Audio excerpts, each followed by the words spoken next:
नमस्कार मित्रों, मैं आशा करता हूँ कि आप बहुत अच्छे होंगे। कई 1.5 महीने से इतना अच्छा मौसम है, तो आप सब जानते हैं, हमने पहले देखा कि ये मौसम बोलते हैं हेमंत ऋतु। तो ये हेमंत ऋतु है, इसमें बहुत सुंदर वातावरण होता है। यहाँ देखिए, रात बहुत बड़ी होती है। हम आपका ध्यान निद्रा की ओर लाना चाहते हैं। सोचिए, नेचर ने ऐसा क्यों किया है भला? गर्मी में सूरज डूबता है 7 बजे और उगता है 6 बजे, और ठंडी के समय सूरज डूबता है 6 बजे और उगता है सुबह 7 बजे। इसका मतलब ऐसा है कि सूरज 13 घंटे और प्रकट होता है। क्या है इसका अर्थ? बहुत ही स्पष्ट है कि 2 प्रकार के काल होते हैं आयुर्वेद अनुसार। एक है आदान काल और एक है विसर्ग काल। सो आदान, दान मतलब देना, आदान मतलब लेना। तो कौन लेता है? तो सूर्यदेव जब स्कॉर्चिंग हीट, बहुत गर्म होते हैं, उष्ण होते हैं गर्मी के समय, उस समय वो सभी जीवों से शक्ति खींच लेते हैं।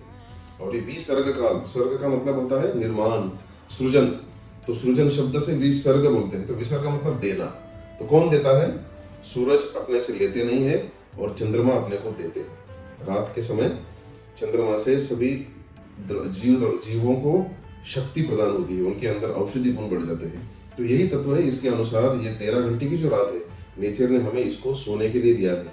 इसलिए वेस्टर्न घड़ी के अनुसार केवल 10 बजे सोना और 4 बजे उठना, या फिर केवल 7 घंटा नींद हो जाएगा, इस तरीके का विषय नहीं होता है।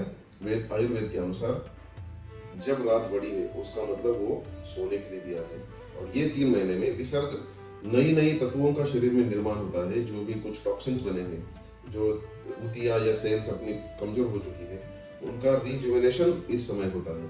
और अपना शरीर 3 महीने में, यदि आप समझो 6 बजे सूरज डूबता है, तो 2 से 2.5 घंटा, या मतलब 9 बजे के समय यदि आप सो जाते हैं, और सुबह ब्रह्म मुहूर्त होता है सूरज उगने से 1.5 घंटा पहले, तो यदि आप 5 बजे भी उठ जाते हैं, 5 साढ़े 5 बजे, तो कितना नींद मिलता है? 8 घंटे का नींद मिलता है। और यकीन मानिए, ये जो नींद होता है, ये अपने मेटाबॉलिज्म को सुधारने के लिए, शरीर को बल प्रदान करने के लिए, सुख अनुभूति, जो चीजें हमारे पास है उसमें भी सुख समझने की क्षमता बढ़ाने के लिए नींद की बहुत आवश्यकता होती है। और सबसे इम्पोर्टेंट, आपकी इम्यूनिटी बढ़ाने के लिए ये नींद बहुत आवश्यक होती है। इसलिए ये 3 महीने में, या ये जो 4 महीने हेमंत शिशु ऋतु के, इसमें यदि आप अच्छा नींद लेते हैं, तो आने वाले 8 या 9 महीने आपका इम्यूनिटी बहुत अच्छा रहता है। और नेचर ने या भगवान ने हमें मुफ्त में जो क्षमता दी है अपनी इम्यूनिटी सुधारने की बिना गोली के, वो है विंटर या ठंडी के समय, सर्दियों के समय अच्छी तरह से सोना, सूरज और चंद्रमा के साइकिल को समझ के। इसलिए वेस्टर्न घड़ी के अनुसार सोने के बजाय, अलार्म सुबह उठने के लिए लगाने के बजाय, हम ईस्टर्न स्टाइल से सोएंगे। मतलब सूरज डूबने के बाद और सूरज उगने से पहले ब्रह्म मुहूर्त में उठेंगे, और जब रात बड़ी है तो ज्यादा सोएंगे।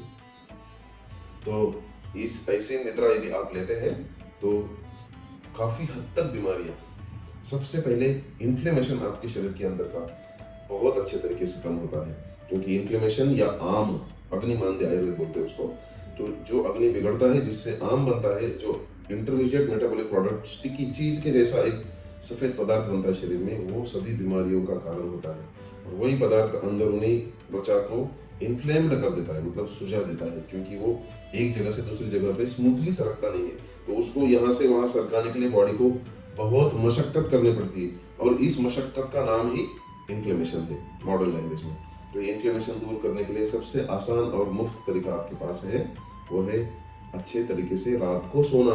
हाँ, ध्यान में रखना, दिन में सोएंगे तो दोष बढ़ने लगेंगे आपके। इसलिए आपको जो 11 घंटे का दिन मिला है, उसमें आपको जितना कार्य करना है, फिजिकल वर्कआउट करो, फिजिकल आपके कार्य में चले जाइए, लेकिन दिन में बिल्कुल सोना नहीं है ठंडी के समय। नहीं तो जो हमें मिल रहा है रात को सोने से, वो दिन में सोने से गवा देंगे।